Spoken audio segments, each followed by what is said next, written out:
के अमर बन के आई बहुत जगह नाम अमर बाबू हो अमर नहीं कर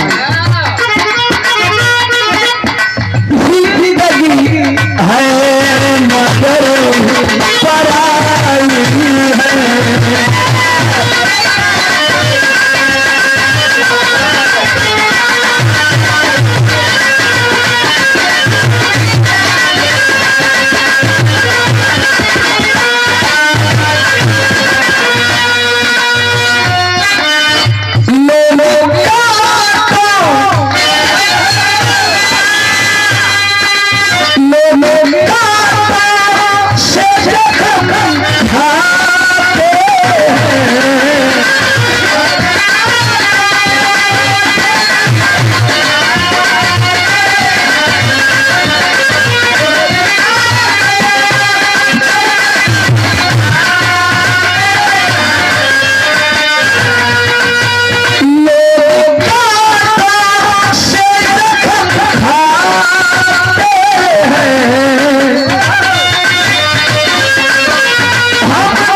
मेरी कश्ती वहां डूबी जहां पानी कम था। इसी को दुनिया का सबसे विद्वान व्यक्ति जिन्होंने भारत के लोग नहीं बल्कि अमेरिका वालों ने सिंबल ऑफ नॉलेज कहा, जिन्होंने भारत का संविधान बनाया, जिस संविधान के बदौलत यह देश चलता है, जिस संविधान के बदौलत हम वार्ड मेंबर से लेकर पीएम बनने का सपना देखते हैं। अगर ये संविधान नहीं होता तो मेरी औकात और सोलंकी भाई की औकात बस उतना ही होती कि हम अपने काम में मशगूल होते, सोलंकी भाई अपने काम में मशगूल होते। गौर करना, जिसे दुनिया का सब है ना, गूगल का जमाना है, गूगल का जमाना है साहब, इसमें कोई झूठ नहीं बोल सकता और कोई सच नहीं बोल सकता। आई एक है, उस पर आप विचार कर लीजिएगा, हम विचार करें आपकी बातों पे। आए ध्यान से सुने। जब धर्मेंद्र भाई रुक गए थे उसी टाइम आपको हिंट कर देना चाहिए था, धर्मेंद्र भाई यही बता दीजिए। हम कलाकारों का कर्तव्य होता है हर चीज को कहना, अच्छी बात है आपने काटा, लेकिन आप सुधार करके हमें भेज दीजिएगा।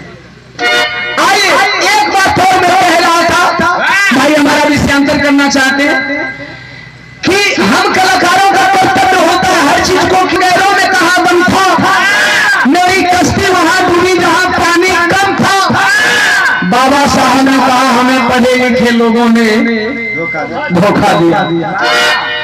बाबा साहब को सबसे ज्यादा तकलीफ अपने पढ़े लिखे लोगों से है कि जो उम्मीद करके बाबा साहब ने शिक्षा का अधिकार संविधान के तहत दिया, हमारे पढ़े लिखे लोगों ने डिग्री हासिल किया, नौकरी पाया। एक बात अच्छी लगी धर्मेंद्र भाई की, पहले लोग कहते थे रिलीज सच्चाई है धर्मेंद्र भाई कि प्राइवेट नौकरी मिल जाए, पहले हो सरकारी हो जाए, और आज सरकारी नौकरी पा करके भी आदमी कब प्राइवेट हो जाए इसकी गारंटी नहीं।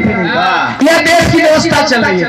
बाबा साहब ने कहा मुझे पढ़े लिखे लोगों ने धोखा दिया, यानी पढ़े लिखे लोगों को नौकरी मिल गई, नौकरी के बाद बीवी मिल गई, बीवी के बाद टीवी मिल गई, टीवी के बाद बच्चे मिल गए, बच्चे में परेशान। देश से कोई लेना देना नहीं है। इसलिए बाबा साहब ने कहा था उस लाइन को देखते हुए शायद ये लाइन सटीक बैठी है। कौन लाइन?